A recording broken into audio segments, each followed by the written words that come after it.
వాళ్ళందరూ లైన్ పెట్టుకుంటారు.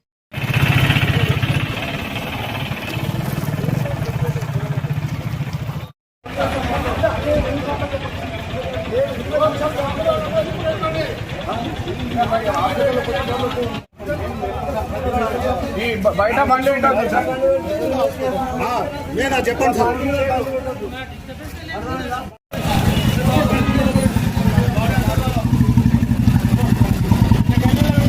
కూడా తీసేయి.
తీసుకోవడం జరుగుతుంది. రాంగ్ రూట్ అనేది మాత్రము రాంగ్ రూట్కు పెద్ద సెక్షన్లు ఉంటాయి.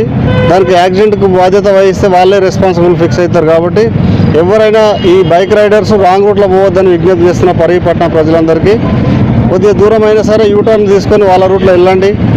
ఇక్కడ గాంధీ చౌక్ దగ్గర కానీ మన బస్టాండ్ ఏరియాలో కానీ అంబేద్కర్ చౌరస్తా దగ్గర నుంచి రాంగ్ రూట్లో మేము అబ్జర్వ్ చేసినాము.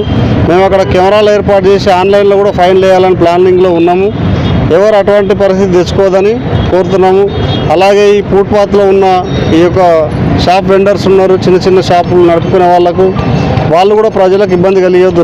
రోడ్డు పైన ఎట్టి పరిస్థితులు హైవే పైన పెట్టకుండా వాళ్ళు ఆ ఫుట్పాత్ ఏదైతుందో దానిపైన కమిషనర్ గారు చెప్పిన ప్రకారం మున్సిపల్ కమిషనర్ గారు ఏదైతే ప్లేస్ చూస్తారో ఆ ప్లేస్ లోపల పెట్టుకొని ట్రాఫిక్ అంతరాయం కలిగొద్దని అందరికీ విజ్ఞప్తి చేస్తున్నాను. ఈ ఆర్టీసీ డ్రైవర్లు అయినా, లారీ డ్రైవర్లు అయినా, బైక్ రైడర్లు అయినా, కారు నడిపే వాళ్ళైనా అందరూ సురక్షితంగా నడపాలి. ఈరోజు రోడ్డు ప్రమాదాల వలన ఎక్కువ ప్రమాదాలు జరుగుతున్నాయి. అన్నిటికంటే ఎక్కువ రోడ్డు ప్రమాదాలు మరణిస్తారు. కాబట్టి దాన్ని పోలీస్ శాఖ కూడా సీరియస్గా తీసుకుంది గౌరవ డీజీపీ సార్ గారు. సో అందరూ సహకరించి మనము ఈ సంవత్సరం నుంచి ఒక గోల్ పెట్టుకొని యాక్సిడెంట్ నివారించడంలో ప్రజలందరూ ముఖ్య పాత్ర వహించాలని ప్రజలకు ఎలాంటి ఇబ్బంది కలగకుండా వ్యాపారస్తులు అందరూ కూడా ఒకసారి ఆలోచన చేయాలి. ఎన్నో రకాలుగా యాక్సిడెంట్లు అయి ఒక అమూల్యమైన ప్రాణాలను కోల్పోతున్న ప్రజలు వాళ్ళని దృష్టిలో పెట్టుకొని మీ అందరు సహకరించినప్పుడే ఇది ఇలాంటి ప్రాణ నష్టం జరగకుండా చూసుకోగలుగుతాం. ప్రధానంగా మీరు ఇచ్చే వ్యవస్థలో మీరు ఏర్పాటు చేసుకునే స్థలంలో కాకుండా ఈ ఫుట్పాత్ మీద రోడ్డు పైన ఇచ్చేసి ప్రజలకు చాలా అసౌకర్యం కల్పిస్తూ ఉన్నారు. దీనివల్ల ప్రజలు చాలా ఇబ్బందులు గురవుతున్నారు.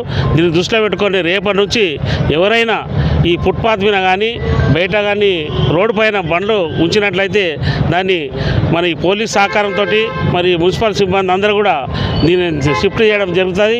మరి కేసులు కూడా నమోదు చేయడం జరుగుతుంది. వాళ్ళకి ఫైన్లు కూడా వేయడం జరుగుతుంది. కాబట్టి వ్యాపారస్తులు అందరూ కూడా గుర్తించాలి. వారికి సంబంధించిన సామాన్లన్నీ ఈరోజు మధ్యాహ్నం వరకు క్లియర్ చేయాల్సిందిగా కోరుతా ఉన్నా.